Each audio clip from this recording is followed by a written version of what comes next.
Здравствуйте, меня зовут Вестерова Екатерина. Я ученица 7 класса школы номер 10 имени Дмитрия Георгиевича Головашина. Сегодня хотела бы вам рассказать о нашем электронном сборнике математических задач на тему Великой Отечественной войны. Актуальность и новизна.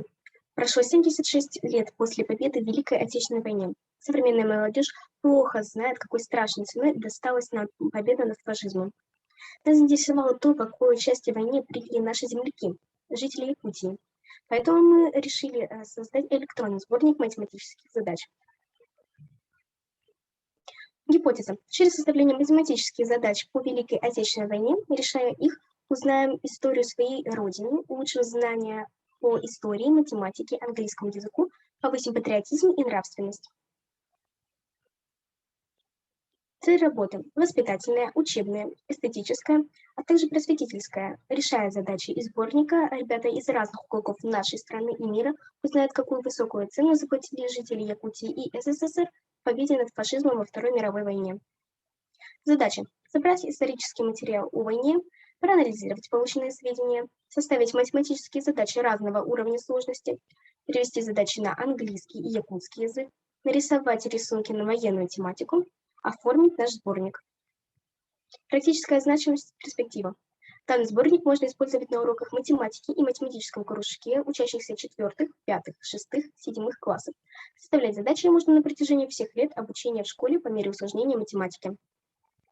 Историческая справка. До войны, по данным 1939 года, в Якутии проживало 413 тысяч человек.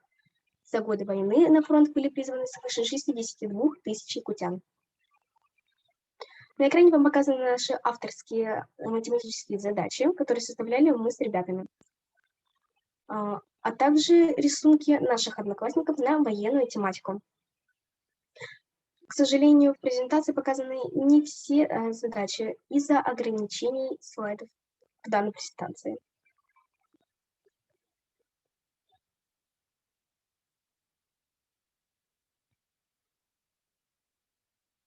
Вывод. Задачи из данного сборника были предложены для решения учащимся 6 классов.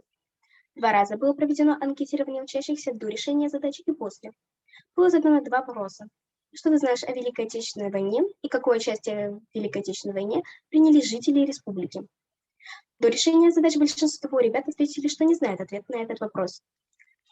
После их решения уже меньше ребят ответили, что не знают ответ на этот вопрос.